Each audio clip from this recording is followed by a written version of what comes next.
We are coming off a wild weekend of professional wrestling, and the Honorable One and myself, the Wizard CZ, we were burning the candle at both ends, just like everybody else was. 3 great shows to talk to you about, 2 on the national stage, 1 of them local from our good friends at SCW Pro. We're here to talk about Deadline, Final Battle, and Seasons Beatings. And I'm going to toss things over. We're going to get things started right away. Nick, how are you, my friend? Well, how am I? I'm a road weary, tired person. I'm a weekend warrior here. I mean, I'm just coming off a wild weekend. I felt like I wrestled at 3 shows. Instead, I was a fan of 3 of them. Got to witness one live. We'll get to the live show here later on, the FCW Pro. But there were two pay-per-views / premium live events yesterday, and we're going to kick off things with Final Battle in Arlington, Texas. A weird start time of 3 o'clock Central here. I'm going to go with, instead of the Easter, I'm going to go with the 3 o'clock that started here with a 0 hour that started at 2. I'll go ahead and run down the 0 hour matches real quick. There were 4 of them, and I'll tell you what, the ROH 0 hours run a lot smoother than the AEW 0 hours, in my opinion, CZ. They got 4 matches in pretty quick and promoted the show very well, so hats off to them on their 0 hour. Jeff Cobb defeated Mascara Dorado. Dorado was making his Ring of Honor debut. Jeff Cobb, of course, is part of United Empire in New Japan Pro Wrestling. Second match featured Jericho Appreciation Society member Cool Hand Ange and Daddy Magic. They took on the Shinobi Shadow Squad of Cheeseburger and Eli Yasomi. Cheeseburger. Yep. That's Cheeseburger.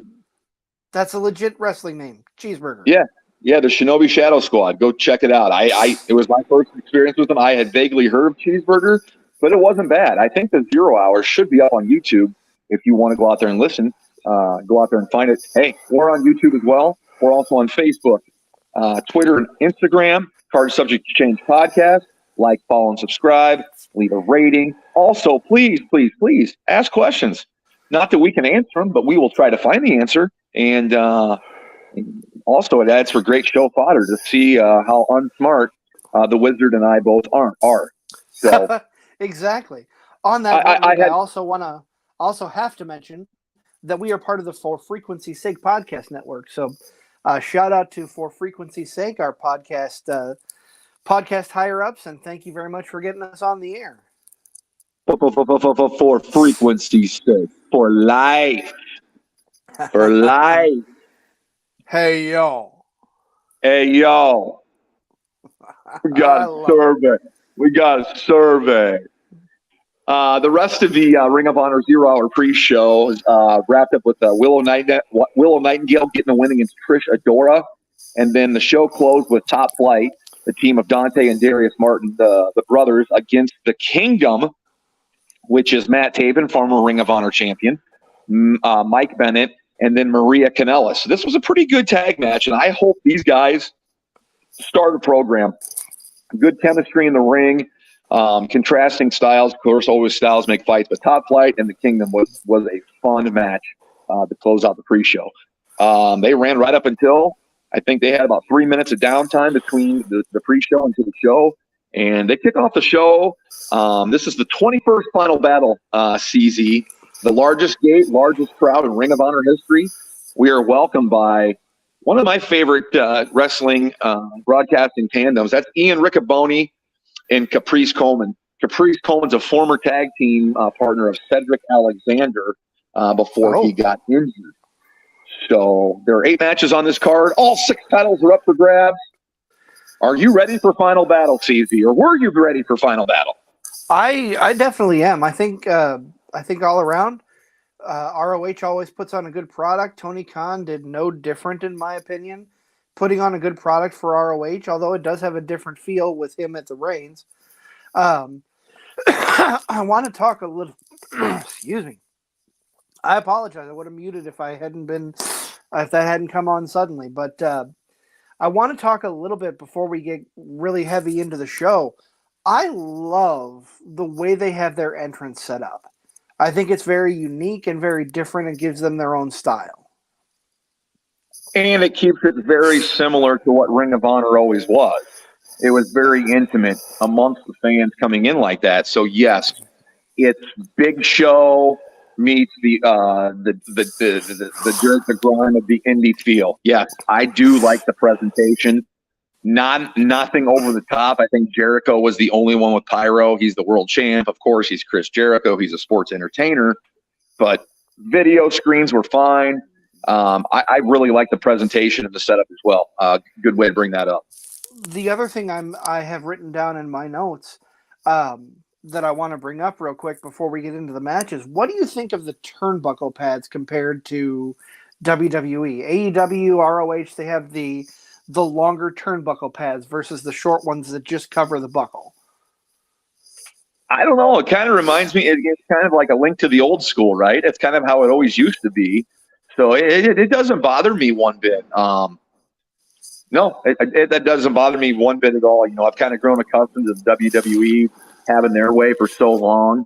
So yeah, you know, they're going to have it their way, and then when you see somebody else have it, it's like, oh, okay. You know, it really doesn't make an influence on me at all. And again, I think it gives it that unique identity that the other promotions need. Oh, for sure. You know, Ring of Honor is always, you know, tried to stick around the code of honor with the handshake. They have the pure wrestling division, which we'll talk about later here once we get to the match review and the results of that. So they've always they've always wanted to present themselves as a legitimate wrestling operation, you know. And in doing that, I think they're trying to pay finite attention to those kind of details. Absolutely. I can completely agree with that.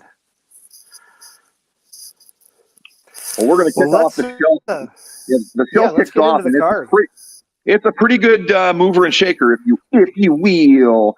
The show kicks off with the team of a debuting Dralistico and Roosh with Jose, the assistant. What a gimmick. Jose, the assistant. Look how much baggage he's got out of that.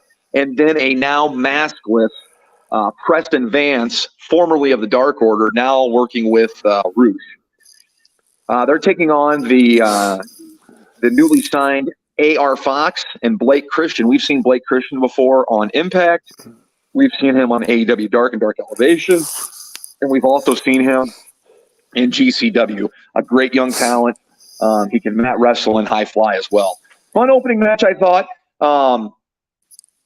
I really thought good length for the opening match, CZ. I was entertained by it. I didn't have a dog in either fight. And I thought you got to start a feud. If you're going to start a feud, you know, you got to get it going the right direction. And I think a debuting AR Fox, they win. He got the win in this match for his team. If they could steer something with him, working with Roosh, working with these older guys to get some experience, he reminds me of like a younger Ron Killings, really, with his in-ring style and the fact that he can high fly. He can high fly better than Ron Killings, and he's probably a little bit taller than R-Truth. R-Truth's a little more jacked, but very similar. Keep an eye on him. I like him. I think it's a good signing by Tony Khan. And if AR Fox does, you know, if he's among the people that Tony Khan talked about, you know, Ring of Honor signing these extra wrestlers, if he's signed by Tony Khan, but I think he's been mentioned as all, he'd be great to be on this roster. But anyways, it was a good opening match. What did you think? AR Fox and Blake.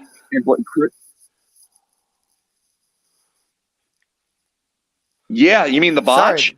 Yeah, sorry, I didn't mean to throw you for a loop there, but no, I'm sitting there for a second. I'm like, you got to mean the botch, because absolutely, it was a botch.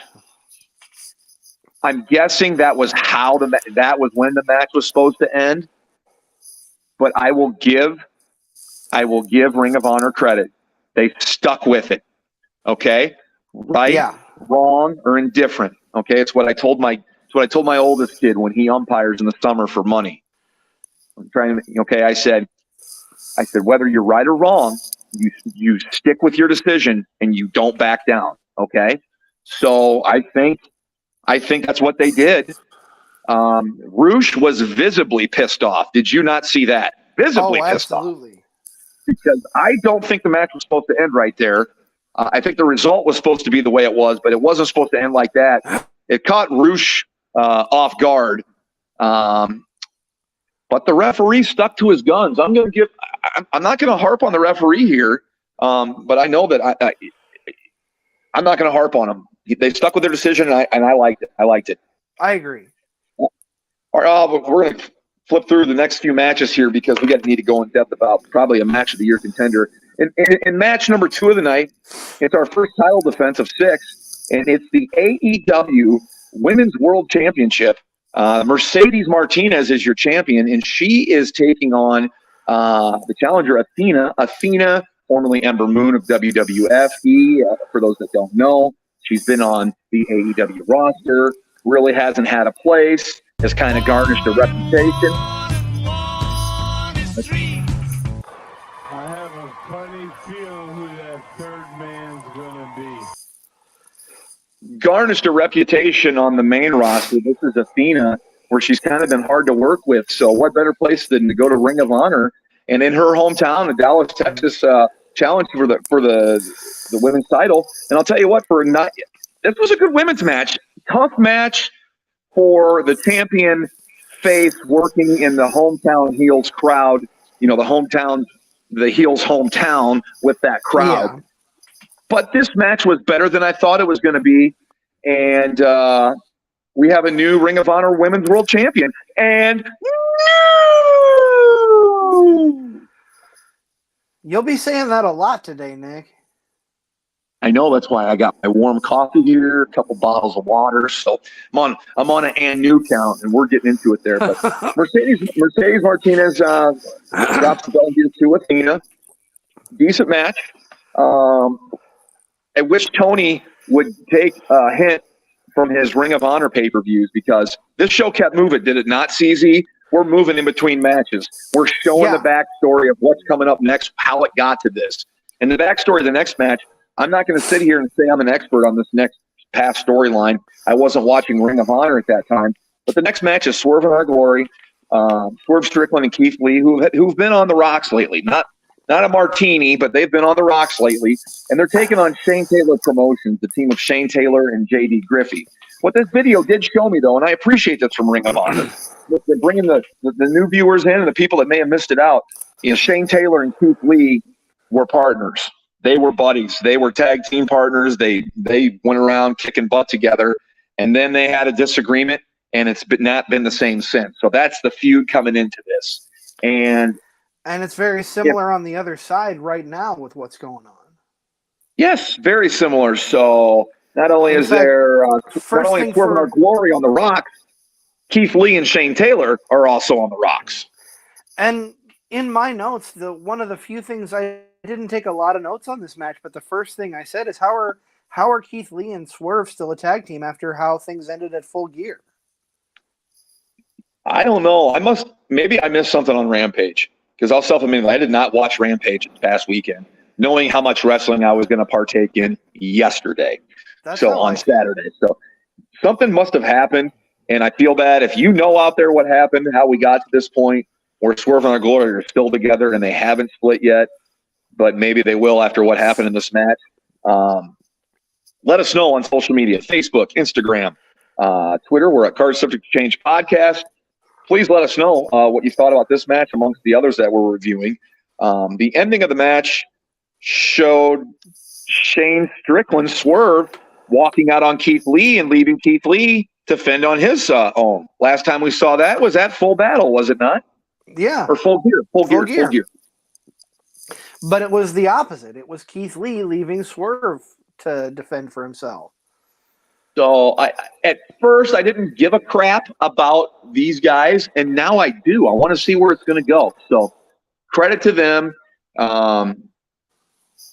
Just when Keith Lee is down and out, you think he's not going to get the win. He comes back and pulls one out, and Swerve and Our Glory do get the win. An okay match coming in just under 14 minutes. They're moving the clock along just fine. You know, with 8 matches, if it was going to go how many hours, but I thought they did a really good job with it. Our I next think match this is. show was very well paced. I did too. I really did too. And the undercard was very well paced. But we'll just say that, okay? The next match is the 6-man championship for Ring of Honor. Your current champs, Dalton Castle and the boys, take on the challengers, the Embassy, managed by Ring of Honor original Prince Nana and the Embassy members Brian Cage and the Gates of Agony, Khan and Toa Lanoa in a 6-man match. And contrasting styles, right? You've got Dalton Castle and the boys, which is smoke and mirrors and high aerial attack. And then you've got the Embassy, which are based on power. But you've got Brian Cage, who wrestles like he's a luchador at 200 and whatever, how many pounds he is, 85, 90 pounds. Yeah. What did you like or dislike about this?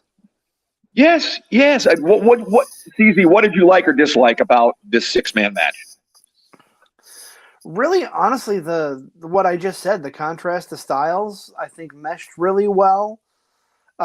Again, it was really, really decently paced. I don't have a particular high spot in this match that I can pull off the top of my head of that was the most memorable moment. But I'll be honest, I was also a little bit in and out of this match here. I'm not overly invested in either of these teams right now. I know they're trying to get us more invested in the Embassy, both on AEW and in ROH. So down the road, I look forward to having an investment one way or another in at least one of these teams. But honestly, right now, I just wasn't overly invested in either of these teams. Yeah, it wasn't exactly what I'd call filler because it was entertaining. But for a 10-minute match, it wasn't bad. And excuse me, the result we have and new Ring of Honor 6-man champions, the Embassy. So Prince Nana finally gets gold back to the kingdom. Finally gets to bring home gold to Ghana and make everybody happy. For those long-running Ring of Honor fans, you understand where I'm coming from. Dude, I have an Embassy shirt. I dug it up the other day. I almost wore it to the show last night, but I'm like, I don't know. I love Prince Nana, so I was happy to see him there. Keeping with Ring of Honor tradition, another title match next, and that is the Ring of Honor Pure Wrestling Championship. Daniel Garcia, the reigning champion, is taking on Wheeler Yuta. We have already seen these guys fight for this belt once on pay-per-view, and that was at Supercard of Honor back at WrestleMania weekend on April 1st. They got after it here right away. I'm not going to go deep into the pure wrestling rules, but you're not supposed to have closed hand strikes to the face. They both did right away, got warned. And then if you get warned, you lose a rope break. And the rope breaks are very important. They're kind of like timeouts.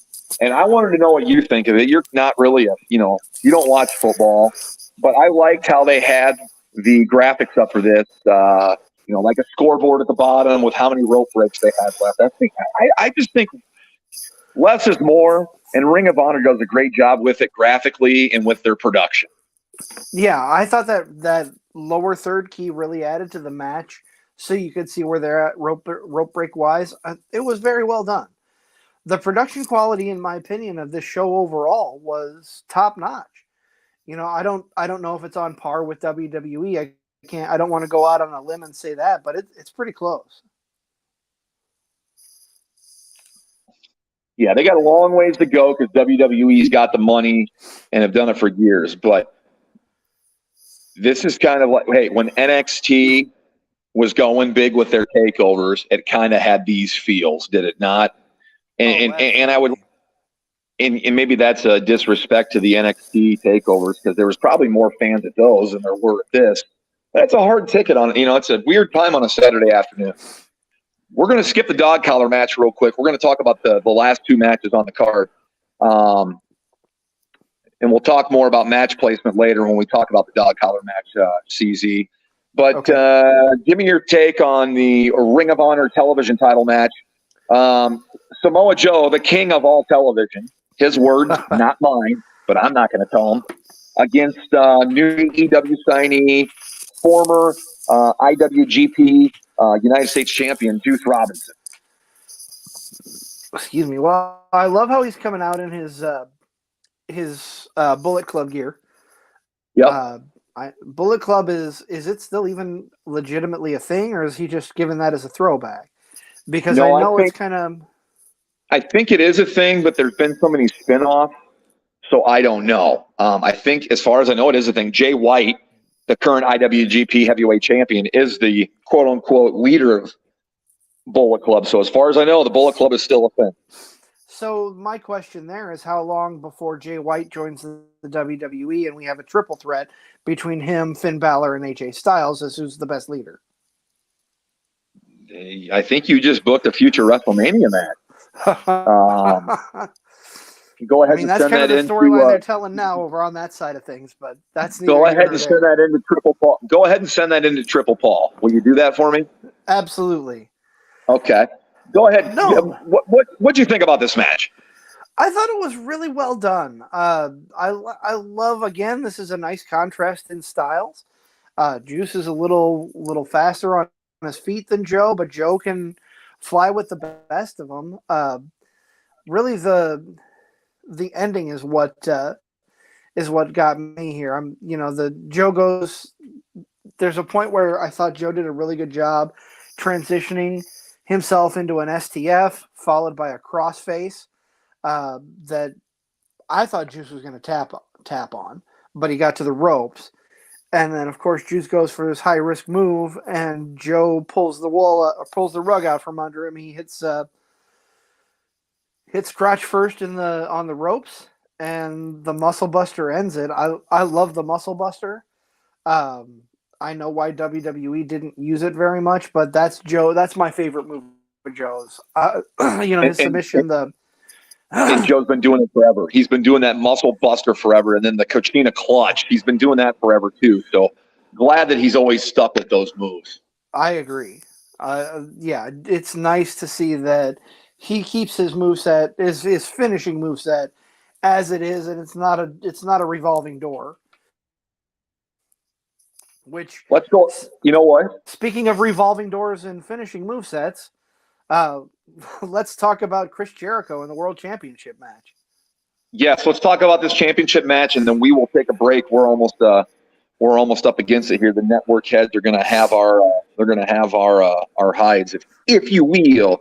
But main event was the Ocho, Chris Jericho, the current reigning and defending Ring of Honor World Champion, taking on the challenger Claudio Castagnoli, with the stipulation if Claudio Castagnoli lost, he would have to join the Jericho Appreciation Society. So far, it hadn't been a good night for the Jericho Appreciation Society. I know Cool Hand Ange and Daddy Magic won in the pre-show, but Garcia lost to Yuta, and this was the other chance for the Jericho Appreciation Society to take on the Blackpool Combat Club on this card. Give me your initial thoughts after viewing this match. So I love Jericho's ring attire. The outfit with the gold spikes, I thought really, really was fun for him. It was.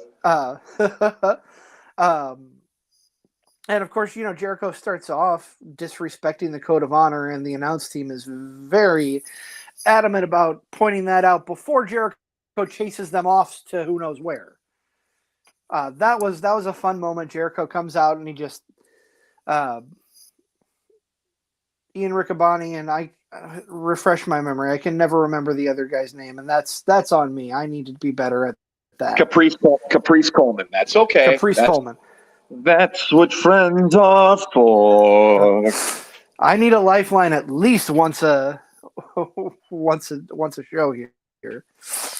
But no, I thought this was a fun match. I thought a lot of good moments here. I love how Jericho at one point counters the big swing into the walls of Jericho. I love how Jericho tries to hit every single one of his finishers. You see the code breaker, you see the walls. Order. Yep. I like this match because obviously Claudio Castagnoli could throw around anybody he wanted to. Right. And he didn't really, throw Jericho around.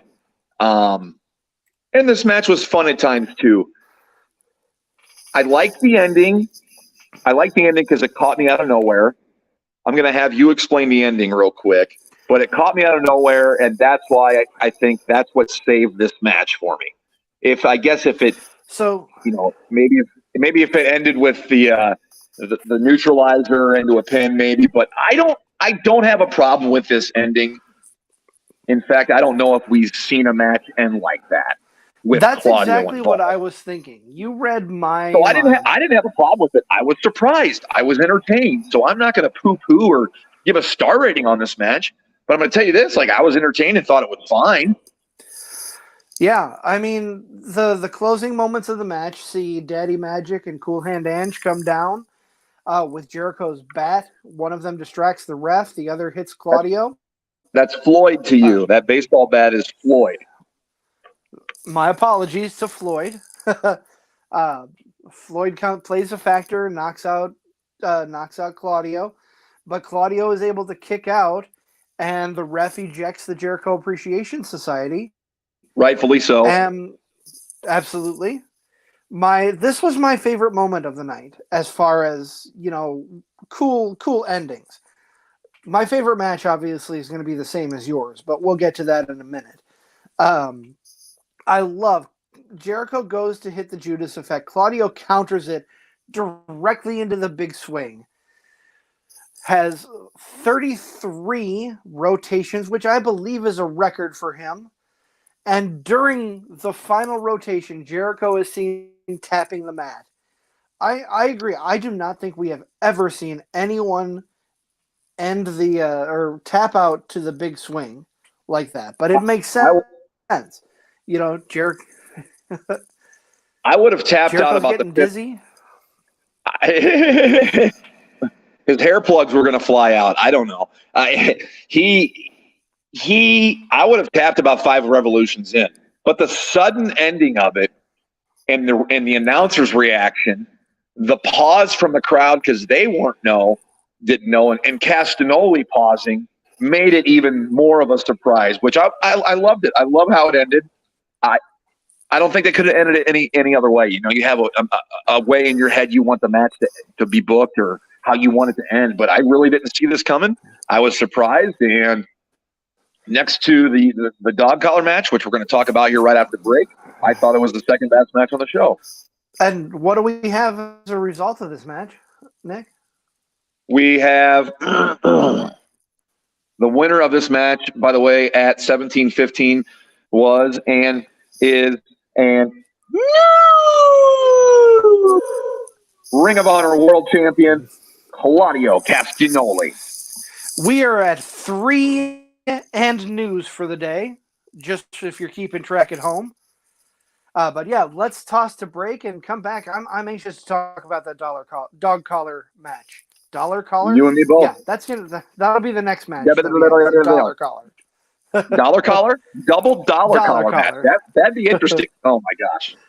Oh, all right. We'll be right back. On the other. We'll be right back. In addition to bringing fire on the mic, the team at 4Frequency's Sake is still bringing it online as well. Check out 4FantasySakeQC.com this season for college DFS, Survivor League, and betting advice each and every week of this football season. Again, that is 4FantasySakeQC.com for college DFS, Survivor League, and betting advice each week during the football season. Thank you very much. We are back talking about ROH Final Battle. We did things a little taboo here today because we're not talking about the matches in order with good reason. Nick, talk us into that a little bit. We breezed through those matches. This match here, the FTR Briscoes Part 3 for the Ring of Honor World Tag Team titles in a double dog collar match, not a double dollar collar match. I don't know. CZ, you can come up with stipulations for the double dollar collar. I like the idea, and it rolls off the tongue. But this match here was match number 6 on the card. I feel with the history that the Briscoes have with Ring of Honor is bigger than Chris Jericho being in Ring of Honor. And I thought this should have went on last simply for the obvious reason of all the blood that there was going to be in this match with these 4 participants and chains involved. For Instead, sure. you had this match go on 6, and then they changed the canvas right after this match for the final 2 matches. It just didn't make any sense to me, and I almost felt like whatever followed this match wasn't going to hold up to this match, and you were asking the crowd an awful lot to be engaged, I think, in that Jericho-Castagnoli match after they had just went through FTR Briscoes. I think FTR Briscoe should have went on last. Without a doubt. You and I, we've talked about that on air. Even before the show aired, we talked about that yesterday, wanting that to be the main event, thinking it should be. But no, they went a different direction. We can Sunday night book wrestling all we want, but at the end of the day, we're just a couple of 40-somethings doing a podcast talking about the wrestling after it happens. So no, absolutely. No, and I'll tell you what, it doesn't take anything away from this match.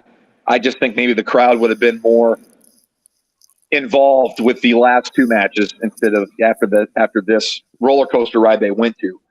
I don't know how to describe this match other than badass. We go back in time. We see that this started a year and a day ago when the Briscoes jumped or encountered FTR encountered the Briscoes at Final Battle last year. That was, quote unquote, the last show before they went silent and before Tony bought the company. So it was a big deal. It left a lot to be believed. And if you look back on it now, it's like we should have seen that Tony was buying it. But FTR was doing their own thing on the indies as well as AEW. He didn't know what to think. Part 1 was at WrestleMania weekend, Supercard of Honor, 5-star match. Part 2 was at Death Before Dishonor and a 2 out of 3 falls match.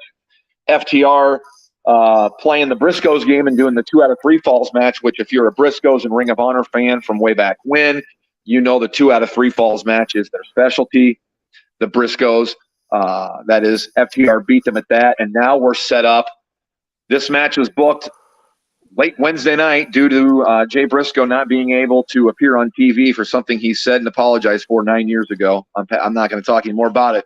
Anyways, the Ass Boys, the Gun Club, deliver the message that the Briscoes were challenging FTR in a double dog collar match at Final Battle, and it did not disappoint. I've been asked by a few people, a few buddies, how would I rank the 3 because I love both of these teams. And I really don't know. It's splitting hairs to me. The first match was the wrestling one. It was the wrestling match. It showcased FTR in the Briscoes' backyard, and then they went in and beat them. The second one showed that FTR could defend against the big bad Briscoes, but this one goes to show that the Briscoes, it comes down to it, have bled for this company for years and put their blood on the line. That's what I took away from this match. The Briscoes and blood in ROH are synonymous. I'll throw it back. You and I talked off air a couple days ago about this, but every time I think of the Briscoes, I think of Jay Briscoe being hoisted above Jimmy Jacobs in the blood edit of, I can't remember the show. But show's called Man Up. The match was ladder war between the Briscoes and Steen and Generico, wasn't it? Steen and Generico, yes, it was. But they edited it out. They didn't put this on the pay-per-view. This was the debut of Age of the Fall. For those of you who don't know, Age of the Fall consists of Jimmy Jacobs, a former WWE writer, and current huge WWE star Seth Rollins when he was known as Tyler Black. Delirious is another name that was a part of that. But every time I think of the Briscoes, I think of Jay's blood. The late Brody Lee was a part of Age of the Fall. Yes.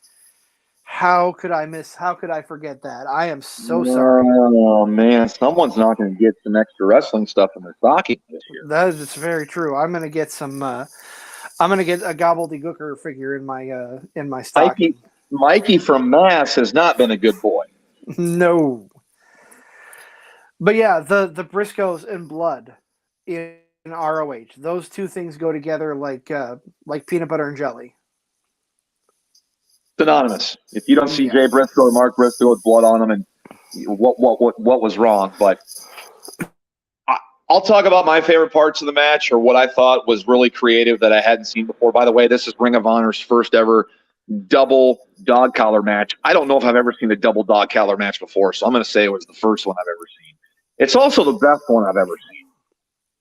Yeah. And I don't know that I really have favorite parts of this match. I barely took any notes on this match. I just sat back and watched the carnage and enjoyed what this match was. I loved how it revisited parts from previous matches and what would put away these guys previously did not work. And I love that. The finish of the final fall in the second match when Jay gets pile driven off the top rope by Dax Harwood and then rolled over on with no strength for the win. That was perfect. In this case, they did it again. And by the point in the match when they did this, all four guys are bleeding, okay? You can tell these guys are pros because I think all four of these guys got busted open the hard way. I think you're right. And what I mean is, like, the chain did it. I don't know if Mark Briscoe's head has been uncaved in or not, but he took a shot to the head with the chain above his eye, and it just, you know how it was. Jay Briscoe and Dax, everybody was bloody. But I love how they revisited parts. And with that, I thought the spot of the match for me was Jay's got control of Dax inside. Mark's going up to perform a move off the top rope. Cash stops it and then thwarts the attempt by grabbing the chain and hoisting Mark over his head onto the floor. And my God, it looked amazing. I stood up and like, oh man, I popped for that hard. I thought that was the spot of the match. I thought it was excellent until the ending. I loved, like I said, how they revisited parts of the previous two matches. You know, the spot from the DIY match originally from the Revival when Dax and Cash hold each other's hands to prevent each other from tapping out. Dax is in that situation again in submission. He won't tap out. Cash cannot get to him due to the dead weight of Mark Briscoe being on the ground. So I love how the chain, the gimmick in the matches plays a huge part. And the match ends at referee stoppage. Dax Harwood passes out, and the Briscoes, are your record-setting 13-time and Ring of Honor World Tag Team Champs, the Briscoe brothers, in another Match of the Year contender. What a fantastic match that was. Well, I'm watching the clock, Nick, and we're running long as we sometimes do. Let's. Final thoughts on Final Battle. I thought it was a good show, head to toe. There were some matches that were kind of like okay. The matches that I cared about really made the show for me. The main two, my two favorite matches were the Briscoes and FTR, Claudio and Jericho. Those were fantastically done. Yeah, the two big matches delivered. The card moved really well. It won't be remembered as the greatest show ever, but it had a Match of the Year contender and a big title change after a big storyline. So let's wrap this up.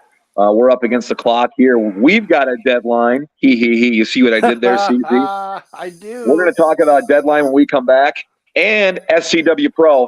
Stay with us. We'll talk to you on the other side. All right, we'll be right back. In addition to bringing fire on the mic, the team at For Frequency's Sake is still bringing it online as well. Check out forfantasysakeqc.com this season for college DFS, Survivor League, and betting advice each and every week of this football season. Again, that is forfantasysakeqc.com for college DFS, Survivor League, and betting advice each week during the football season. I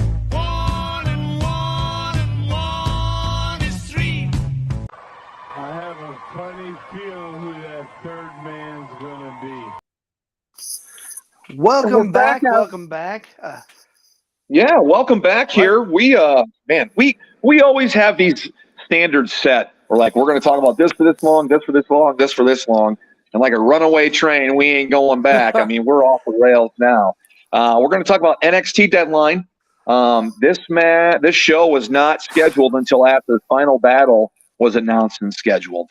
And go ahead. We're going to kick it back to you, CZ, to talk about NXT Deadline a little bit. Yeah, so the great thing about NXT Deadline, in my opinion, is we're kicking off a new match type. It's called the Iron Survivor Challenge.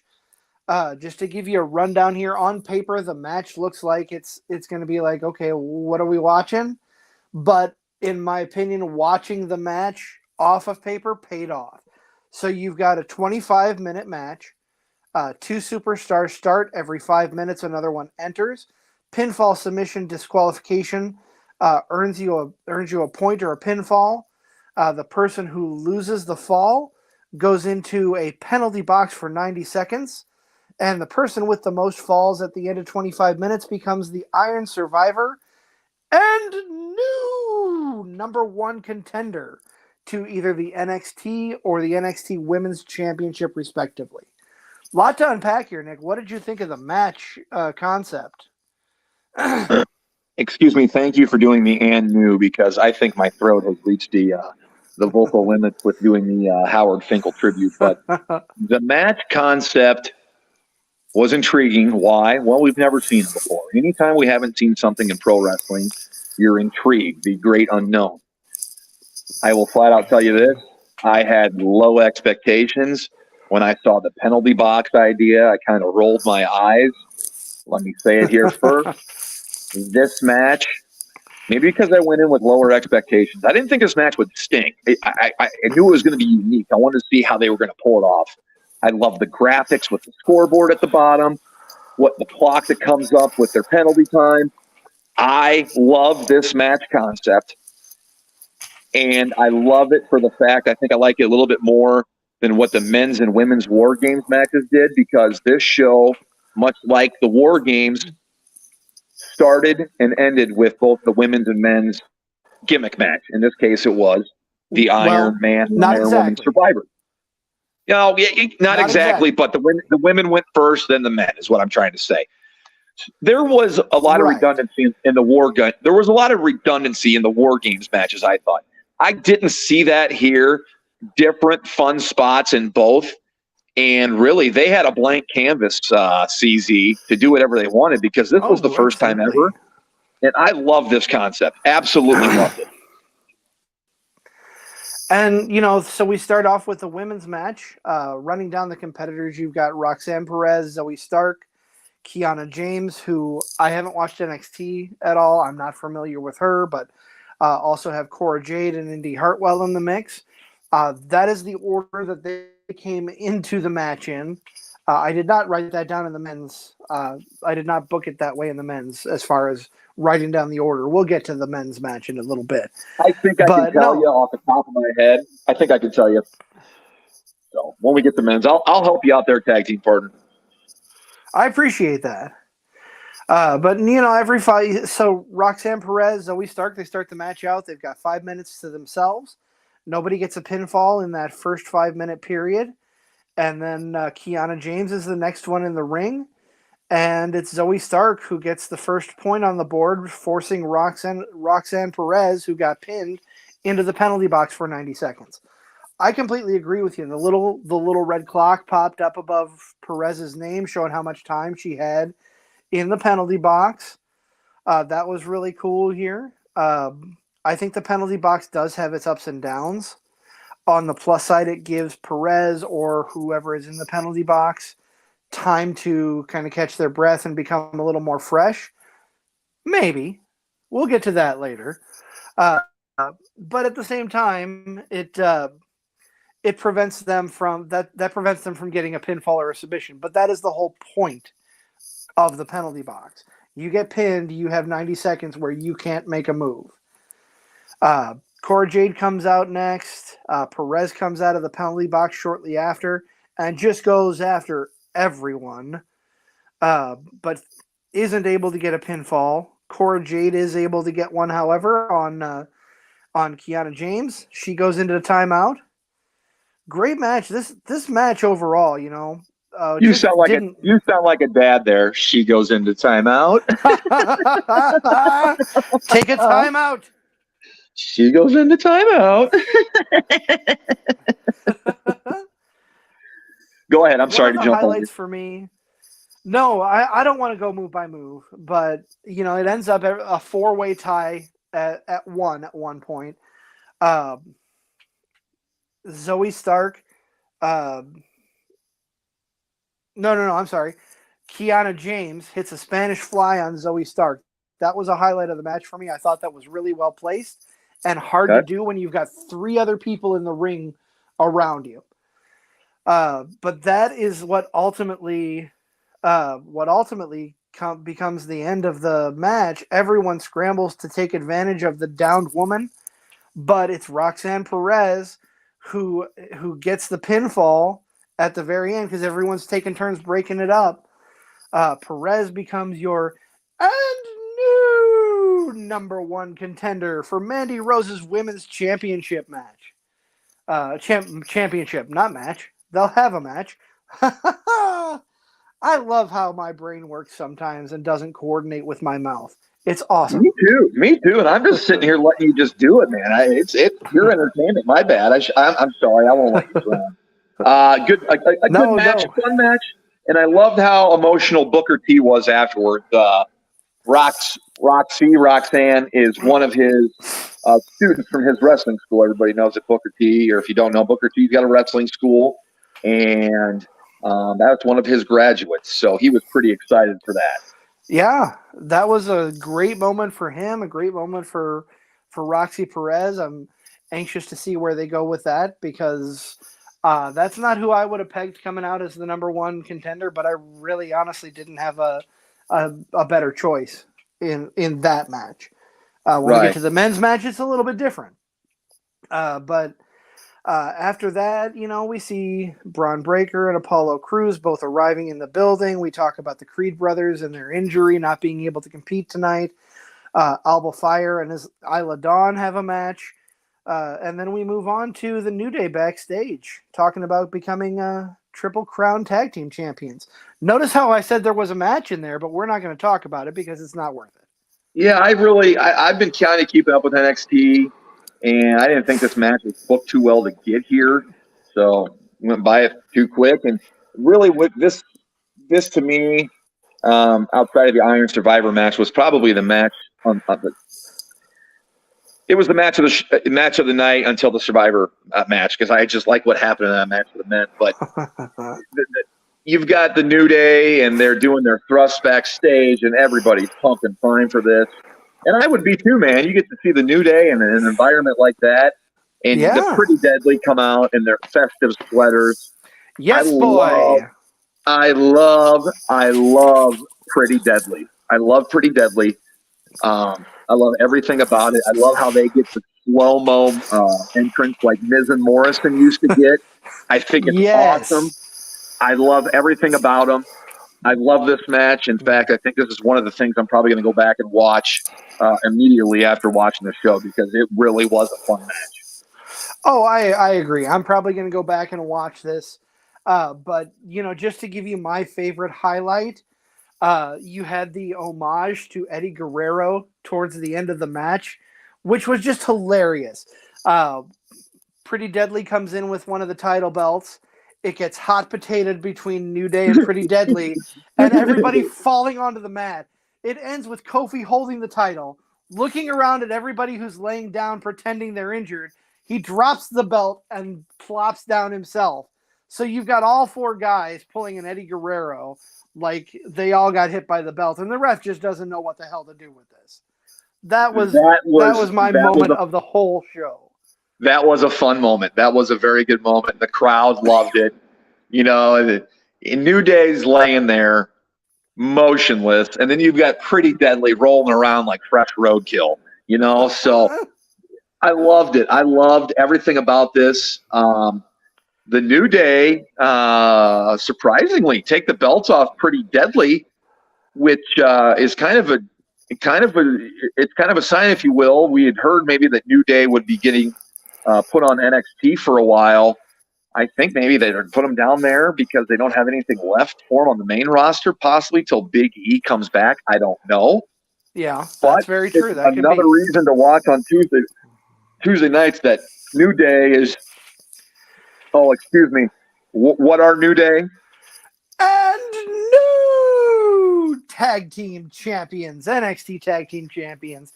Not only that, but I believe they are the very first Triple Crown. No, maybe not the first, but they're definitely Triple Crown champions, having won titles on Raw, titles on SmackDown, and now titles on NXT. So just solidifying their legacy, much like the Usos did back at Survivor Series. Or no, not Survivor Series, I'm sorry, Crown Jewel. Yeah. By becoming the longest reigning, the New Day have solidified themselves now, even more so than they had, by having a title on every show. Not many people can say that. Rightfully so. Not too many people can say that. That a lot of that goes with longevity, and a lot of that goes with what the fans want to see. And credit to this, I hope they do something well with the New Day. Whatever that is, we don't know. We will remain to be seen. But with that being said, I love the chemistry between these guys. I could watch a best of 7 between these guys. Just the chemistry they had. You know, I mean this in the best way possible. Like New Day is kind of like the goofy fun team, and Pretty Deadly's kind of the goofy, the goofy over the top cheesy team. And I love their dynamic and how they work together here. Probably be a return match, I'm guessing, on an NXT episode coming up. But the first thing I thought of is, these teams switching places are Pretty Deadly going up to the main roster. It's something to keep an eye on. These guys were big Vince guys. He believed in them in NXT. They are, Sean. The whole time they were getting pushed on NXT. They were the only NXT UK team to get a win or at the pay-per-view when they unified all the titles. But I love the match. I thought it was a lot of fun, and I look forward to seeing more of these teams work together before Pretty Deadly move up to the main roster. I agree completely. This was a fun match, and just it was well placed. I think it needed to be where it was. I enjoyed it a lot. I did as well. It was fun, and the crowd was into it. Doing the chants the whole time, and with it being a smaller venue, it all worked as it all worked out the same. After that, it was good. We get the celebration afterwards, and now we are going to head into what we would call the men's Iron Survivor match. The Wizard, CZ, explained the rules earlier on in the podcast for the women's. If you want to know the rules, go back and rewind that podcast, and you can find that podcast wherever you find your podcast. Like, follow, subscribe, leave a rating, a review, leave a question if you got for the show. And you can find us on social media, Facebook, Instagram, Twitter, at Cards Subject to Change Podcast. Reach out to us. We're active on there. We love to hear from you guys and what you're thinking. The 5 participants for the men's Iron Survivor match, if I can think off the top of my head here, we have Axiom, J.D. McDonough. He is the former Jordan Devlin. J.D. McDonough with the name change. He's kind of the rising heel star on NXT right now. Another rising heel star, Grayson Waller, is on this match. Joe Gacy, was featured in this match as well. And the fifth and final participant was the NXT, former NXT North American champion, Carmelo Hayes. So some young and up and coming talent in this match. Match started out with Axiom and McDonough. These two have had a very special back and forth these last few weeks, Axiom and McDonough. That's who started out the men's match when you were asking earlier in the women's match. It was Axiom and McDonough that started off the match, I believe. Yes, I have that in my notes now that I'm looking here. That was the one that I had, who started. So you went through the competitors. Let me ask you, who's your favorite going into this match? My favorite going into this match is Carmelo Hayes. I thought Carmelo Hayes was the man to take this. That's who I thought was going to win. That's who I would have put money down on.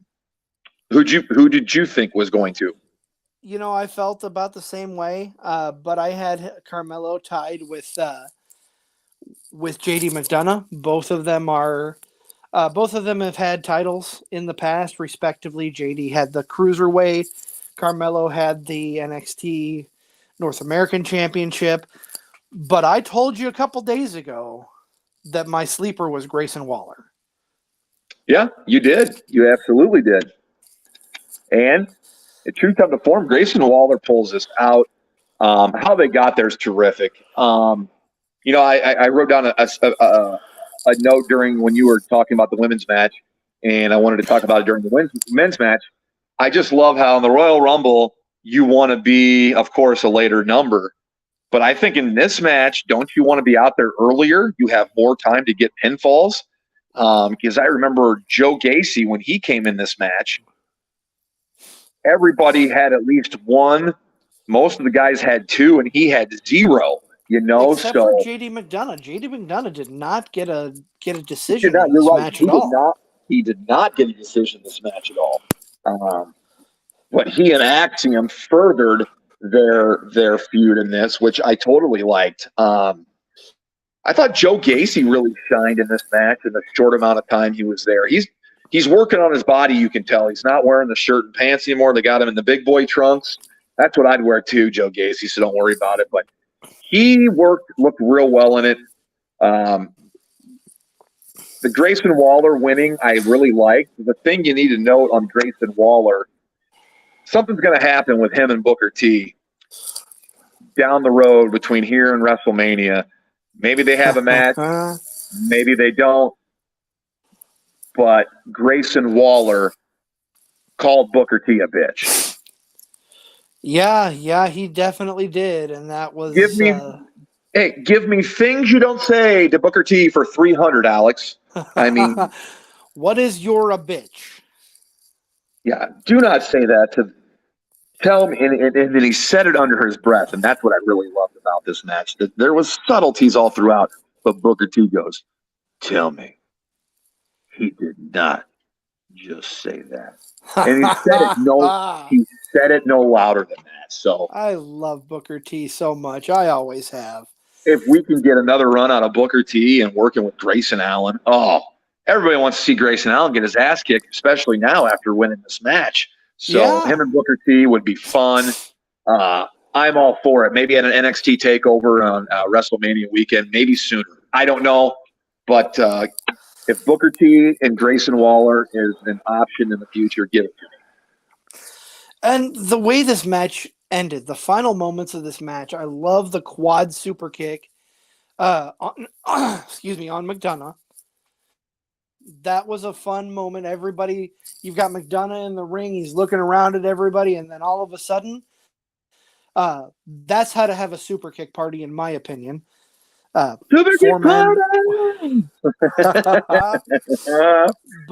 Carmelo comes off the ropes, hits his leg drop or famouser off the ropes, and Grayson Waller comes in and steals it from him. Just sneaky, throws Carmelo out, and he gets the final pin to be the new number one contender for Braun Breaker's title. Or will it be Braun Breaker's title? We're going to talk about that next. The number one contender. That's right. Hey, props to you for that and new.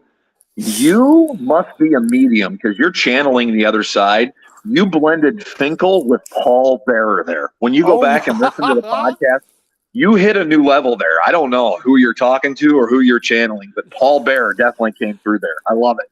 Oh, my Undertaker.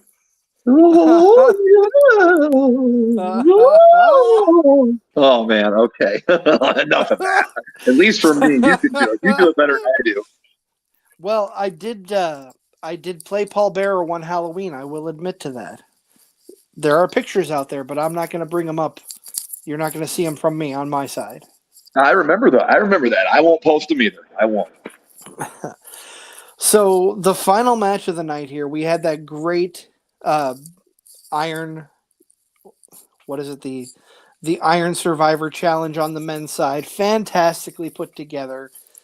Lot of high spots, a lot of action. We go on to Apollo Crews taking on Braun Breaker for the NXT Championship. I'm on the fence on this match, Nick, because on one hand it wasn't a bad match at all, but on the other hand, Braun Breaker and Apollo Crews, their styles are very similar. So it felt like it went kind of slow to me. Yeah, I can see that. They spent a lot of time promoting this with vignettes on the show, and they took an interesting angle with the vignette. They had the champion and challenger hanging out together, getting to know one another in a civil manner. Like one day they went fishing, another day they went out and had breakfast or something together. I kind of like this approach. At first, I'm kind of like, what the hell is this? But I'm like, it's pro wrestling. Yeah. And it was different. It was new. I hadn't seen it before. So You're right. You don't know if Apollo Crews is coming down as a, they have nothing for him up top. So feud with these guys down here, get some experience with those guys. I don't know. But the vignettes, I went from really not caring to, I guess I care about this match just because the vignettes were different. Something we hadn't seen in some time. It was very unique approach to putting the match together. There was one moment during the match where Crews has Braun Breaker on the mat.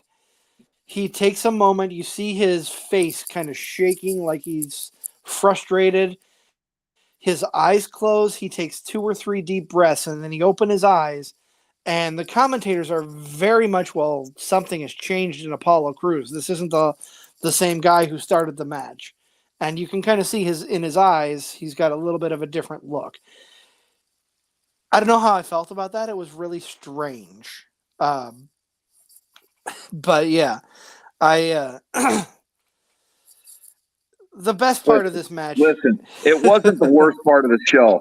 There was a referee in the women's match earlier who was like convulsing and spitting up black mist. Okay, so black stuff was coming out of his mouth and nose. We skipped over that. I don't know what the hell that was. That's why we didn't talk about it. You want to go back and go ahead. I'm not going to. No.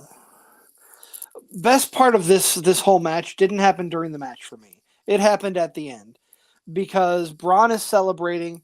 He's facing the hard cam, and then he turns around and there's Grayson Waller doing his rolling stunner from outside the ring. Waller grabs the championship, holds it up high, and I just wonder if this is a glimpse of the future.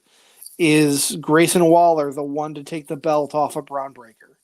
That's a great question, and I guess what we need to know, and if somebody out there knows and wants to mention us or answer it live for us or get back to us at a later time, when is the next big NXT event? Would they have one Rumble weekend? No, it's. I know they have. Or if is I'm it remembering, I think it's the St. Valentine's Day one. Okay.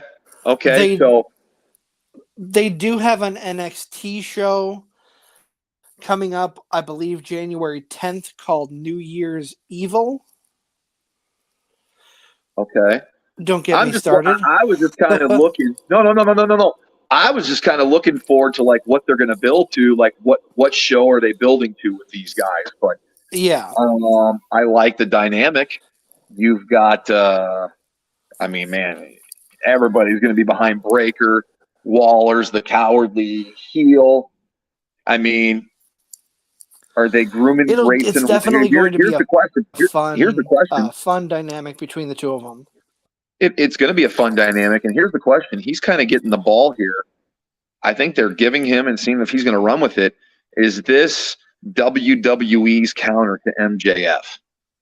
Is it Grayson Waller? Is it grooming him the next couple years on NXT in case they don't win the bidding war of 2024? Something to think about. Something to think about is, are they really? I mean, they may be grooming Grayson Allen to be that next a-hole heel. He's got the accent working for him. He can work. Yeah. Grayson Allen to be that. And I'm going to tell you this: it's going to be fun to watch. I can't watch. I can't wait to see. And obviously, they have big things if he's jumping the champ and standing over him with the belt at the end of the show. So, absolutely. Something to watch for 2023 is how much time and effort they're going to put into Grayson Waller and the return they're going to get back out of him. Yeah, I'm anxious to see where they go with that. It should be a fun build. And honestly, I think as that cowardly heel, Grayson Waller can find a way to take the belt off of Braun. Absolutely, but every cowardly heel needs to get help. Who is going to help him out? I hope. I can't wait. I like this at first. The way Waller won, and then he's running around avoiding everybody at the end. I'm like, this is perfect for him. And then jumping Braun after the show says a lot. They believe in him. Obviously, Shawn Michaels and Triple Paul see something in him, and I can't wait to see where it goes. Yeah. I'm right there with you. This is going to be an interesting. We've said it before. I'm going to say it again. It is a fantastic time to be a wrestling fan. And that being said, Nick, I'm going to transition things over to our main event. We've talked about the two big shows. We've talked about Final Battle. We've talked about Deadline. But always a good time when you and I can get out to our podcast friends and brethren over at SCW Pro. Nick and I were both at the show Saturday. This past Saturday here. It was a fun time. I had my nephew with me. Nick was with a buddy of his. Let's talk about SCW. We don't usually, unless we have somebody on the podcast from there, we don't usually talk about them other than in passing. But I think this is an event we should anytime you got wrestling in your backyard and SCW, Walcott at the Coliseum, it's the MSG of SCW Pro. What a show, a fun crowd, and it's all ages. It really is. I spent a lot of the night watching three little boys that were brothers, I believe, sitting in the front row. Yeah. And just watching the show from their perspective. And they were having the time of their life. And I'm around mid-30s to early 40-year-old guys, and we're having the time of our life laughing and watching. And, the more you give the wrestlers, the more they're going to give you, right? They want you to participate in the show and being able to do that. And for some people, it's for release, and for some people, it's a hobby. And getting out to a live show is great. I'm proud to say now I have introduced and talked to everybody that has appeared on the Card Subject to Change podcast. It was great finally to meet Manders. I'd never met him before, and dude, man, he's a hoot. We're going to get him back on here, I think, sometime this year. We talked to him last night. He's definitely going to come back on. Spent some time also with Rip Studwell and Primetime Thomas, James Thomas after the show. It's a great thing to get out and see. I had fun. JT Energy was there performing. Was it the 12 Weapons of Christmas street fight? Yes. That was my nephew's favorite match of the show. That was an excellent match. Great story was told between Partners in Rhyme and Boucher and Champion. It was a fun match. the crowd, helping participate and cheer or boo the weapons coming in. It was fun. And Tom, if you get a chance, go out there. We're going to try to have more guys within the company, gals on the show here in the new year. We've got some things in the works. I'm not ready to announce we who do. quite yet. We do. But, we have something in the works. We're not going to say who, but we will have guests coming up here on the show soon. What was your favorite part of last night? Oh man, I am Or the SCW show? That is a very tough call. I'm a big fan of JT Energy. I have been for years. I've known him.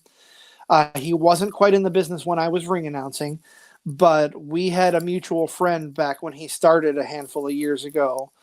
That I used to work with this young lady. JT used to work with this young lady in different venues, but I went out to the show a while ago to support. Excuse me. Sorry. You gonna make it there? That was ill-timed. Are you gonna make it? No, I'm dying over here. I'm dying over here. We've had such a long weekend of wrestling. I hope I'm not coming down with wrestleitis. You might be. You might be coming down with wrestleitis. I know when I'm done. When we're done here with the Card Subject Change podcast, thank you so much for tuning in wherever you are. If you are if you got wrestleitis, I will probably after this. I usually take a day or two off. Day or two off keeps you clean, keeps you fresh, good clean living. Then you can get back deep into the wrestling just in time when it's time for another episode of Card Subject to Change. But no, like I was saying, I've always been a big fan of JT Energy. I thought his match with Manders, those two knocked it out of the park against Connor Braxton. And I know these are your boys, Rip Studwell and Primetime James Thomas. I love those guys. But I don't know if I can pinpoint something specific other than that match itself. The 12 days or the 12 weapons of Christmas was fantastic. Always good to see. I've been a longtime acquaintance of Shane Hollister, so it's always good to see him on the show. And like you said, everybody that we've talked to on the show, everybody who's in our archives, Crotch, Merrick Brave, JT Energy, the Devil Dog Dustin Mosley, Manders, they are all in our archives. If you want to hear their interviews, we've got some great stuff there. It was good. I finally got to meet a couple people that I hadn't had the opportunity to do last night. And like we said, we've got big things in the works coming up next year. Oh, for sure. If you ever get a chance, get out to a show. So much fun. There's something for everybody on those shows. You'll have fun. It's cheaper than going to a movie. And, gosh, you're in and out there in 2 hours. That's what I wanted to say. We may not have had a mega show yesterday, but we had 3 pay-per-views, and 2 of them, one clocked in under 3 hours, one just under 2.5. And this show last night, Seasons Beatings over at the Walcott Coliseum, right around 2 hours. It's good family fun. I had a blast. Looking forward to 2023 and what SCW Pro is going to be bringing to the fans in and around the area. But it was fun. Props to Manders and the Shug, Shane Hollister, for double booking yesterday. They wrestled up in LaSalle, Illinois, at a 3 o'clock show before getting to the SCW Pro. So props to those guys for being on the card and for putting on a good thing for the fans. I can't remember my favorite moment. It was just an entertaining, fast-moving card, and I can't put it over enough. I had a blast, and that's what I was looking forward to this weekend, the long day of Saturday, December 10th of wrestling, and it did not disappoint. It was like Christmas for me yesterday, and loved every minute of it. And I just want to say, if you are going to go to an SCW Pro show, next month, the Prestige Rumble on January 7th. I left with a little bit of a tear in my eye last night because they are ending a 10-year-long tradition with the Walcott Coliseum. That is where I spent a lot of my time ring announcing. That is where I have gone to shows with either by myself or with my nephew. And the January event, the Prestige Rumble, is the last time they will be performing in the Walcott Coliseum as they are moving their main venue to Bluegrass. Yeah, it is the Rumble's at Bluegrass, from my understanding. No, And I then- think the Rumble is in Walcott. That's the final event there. I'll double check with. I'll reach out. I thought the Rumble was the Rumble was. My understanding was going to be a Bluegrass, and then they were going to come back for one final event at Walcott. Well, I'll tell you what. Let me go to their page. I can tell you in just a second. Yes, clear it up. We got CW Pro. Well, I guess I got to click on their page to open it. Duh. Yeah, just while CZ tracks that down, just want to say, hey, if you couldn't make the show, I try to take some pics with my phone. It's not the best, but I try to get some pics of what some of the action was from the show. So we post those on the IG, the Facebook. I don't think we posted any on Twitter. We might have to do that later here tonight. But I know we did post Manders as the Secret Santa. He was everyone's favorite Secret Santa in Walcott. That's for sure. Yes, 100%. And looking at the advertisement that they posted yesterday, the Prestige Rumble is Saturday, January 7th. It is their final event at the Walcott Coliseum. I stand corrected. So, yeah, it is going to be a show not to be missed. I guarantee you it'll be a sellout, standing room only. You do not want to miss the Prestige Rumble. Big things to happen. We can tell you who the 20th entrant of that Prestige Rumble will be, and that'll be none other than friend of the show, former guest, Matt Crotch Mayday. He won the 8-man Battle Royal last night to secure that number 20 spot. He did indeed. And it was a fun match. That was another fun match. The way he won it was very cool. Eric Enzite thought he had won the match because Crotch was nowhere to be seen. He had gotten injured early on and walked to the back by a ref. Crotch came out of nowhere and dumped him out of the ring for the win. Yeah, it was a good way to kick off the show. And other big matches, we had Devil Dog defend his Iowa championship against the Shug, Shane Hollister.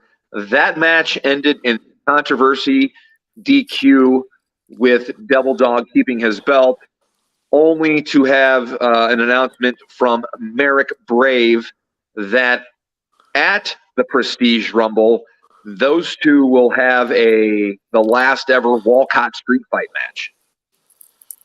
Yes, that will be a fun match. I'm really hoping I'm in town for it. As we've talked about, my schedule, I'm all over the place, but fingers crossed that I'll be able to make that show. And then with JT Energy getting the pin last night in the main event 3-on-2, he's now the number one contender. And will he get his match at Prestige? Yes. Rumble? Yes. Excellent, dude. It's going to be a loaded. If you had any doubts or hadn't been before, you do not want to miss this show. We'll talk about it as it proceeds, but it's going to be fun. I can't wait I have been to a couple of these, but they haven't been recently. I can't wait to see this one, and you'll definitely see us there. And if you see us at the show, come over, say hi. We definitely want to talk wrestling with you guys for sure.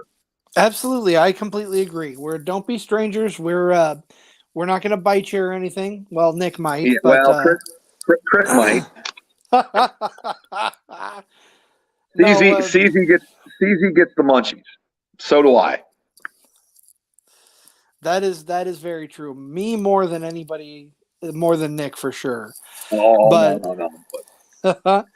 My friend, I think we've talked for a while now. We covered everything we wanted to. I think we can put a bow on what I'm dubbing Wrestling Christmas yesterday. That was quite the deal. And now I've got the post Wrestling Christmas blues, and I'm going to go take a long winter's nap. You and me both, pal. Thank you so much if you tuned in live. We appreciate you listening. If you're listening after the fact on anywhere podcasts are, Apple Podcasts, Spotify, wherever you listen to your favorite shows, we appreciate you tuning in there too. For my tag team partner, the Honorable One, Nick Bull, I am the Wizard CZ. You can find us on social media at NickBull55, at the Wizard CZ. I am Chris Zach on Facebook. He is Nick Bull on Facebook. You can find us at CSTC Podcast, both on Facebook and Instagram, and on YouTube. We're there as well. Find us on Facebook under Card Subject Change Podcast.